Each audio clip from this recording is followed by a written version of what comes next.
தேவனுக்கே மகிமை உண்டாவதாக. இன்று காலை தியானம்.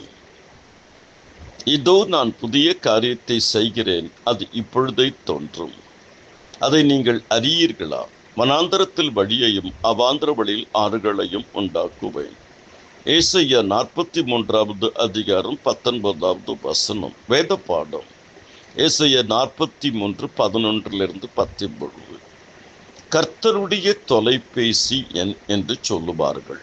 கர்த்தருடைய தொலைபேசி எண் 333, அதாவது எரேமியா 33:3. கர்த்தருடைய கைபேசி எண் 5015, அதாவது சங்கீதம் 50:15. கர்த்தருடைய toll free number, customer number 10-333-5015.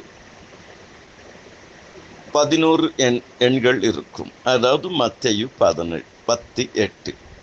கர்த்தர் அறிய முடியாத காரியங்களை செய்கிறவர். என்னை நோக்கி கூப்பிடு, அப்பொழுது நான் உனக்கு உத்தரவு கொடுத்து நீ அறியாதும் எட்டாததும் பெரிய காரியங்களை உனக்கு அறிவிப்பேன்.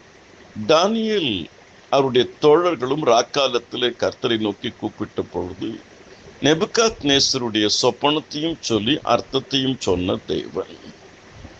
கர்த்தர் அறியாத காரியங்களையும் நம் புத்திக்கு எட்டாத காரியங்களையும் புரியாத காரியங்களையும் செய்வார்.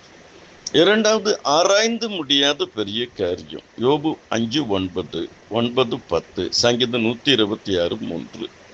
ஆராய்ந்து முடியாத பெரிய காரியங்களையும் எண்ணி முடியாத அதிசயங்களையும் அவர் செய்கிறார். நீ எகிப்து தேசத்திலிருந்து புறப்பட்ட நாளில் நடந்தது போல உன்னை அதிசயங்களை காணப்படுவேன். தேவன் கிரகிக்க கூடாத பெரிய காரியத்தை செய்கிறவர். தேவன் தம்முடைய சத்தத்தை ஆச்சரிய விதமாய் குமர பண்ணுகிறார். நாம் கிரகிக்க கூடாத பெரிய காரியங்களை செய்கிறார். நீங்கள் சம்பூர்ணமாய் சாப்பிட்டு திருப்தி அடைந்து உங்களை அதிசயமாய் நடத்தி வந்த கர்த்தருடைய நாமத்தை துதிப்பீர்கள். என் ஜனங்கள் ஒருபோதும் வெட்கப்பட்டு போவதில்லை.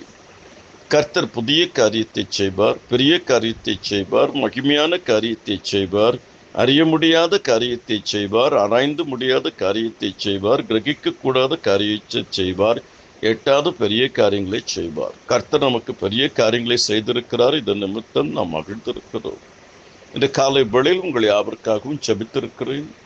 நிச்சயம் நல்லதே நடக்கும். துக்க நாட்கள் முடிந்து போகும்.